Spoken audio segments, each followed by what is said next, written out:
Hello, my name is Glyn Hughes. I'm the curator at the National Civil War Museum in Newark, Nottinghamshire. I'm stood in the magnificent Tudor Hall here at the museum, and I'd like to go through and show you some new acquisitions which we've got for the collections. First and foremost, we have this rather nice breastplate. Got a very nice medial ridge down the middle for protection, slight flaring which would sit just above the hip, and these little nodules here are obviously to attach to the back straps. About 1630s, would be used in conjunction with the backplate. The backplate is, if anything, more interesting in that it has IH on the back, which is probably the wearer of the equipment, and it has three other stamps at the top. I believe it to be Tower Armouries. It would be used with, of course, with the lobster pot, that distinctly British piece of equipment. Very different to the Zishaga in that it has 3 bars at the front for added protection, which is always useful if you have a sword coming at you from the side.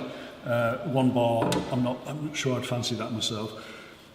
It has a pronounced medial ridge which has some marks on it, so I think it's fair to say it's been used, it's been in action, and the wearer has been very grateful for that medial ridge because it's protected their head.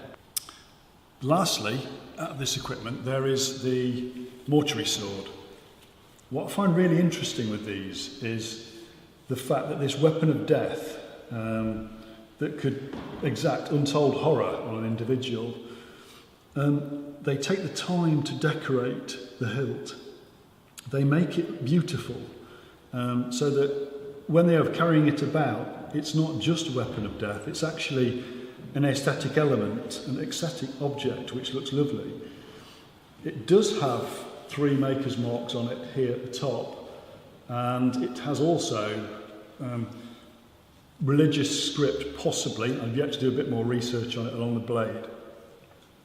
And I can tell you that having holding it like that, it's still got a really quite a pronounced edge, so I certainly wouldn't like to be on the end of it.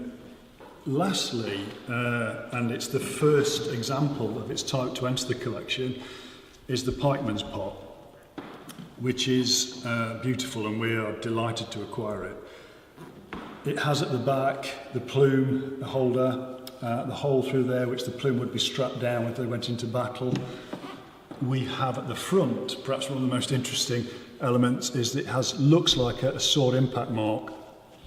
So you can see from there that the wearer has been very grateful at some point that he had such a fine piece of armour. Other indentations, as with all historical objects, if only they could talk and tell us the story, but they have, is that a musket ball impact? Possibly.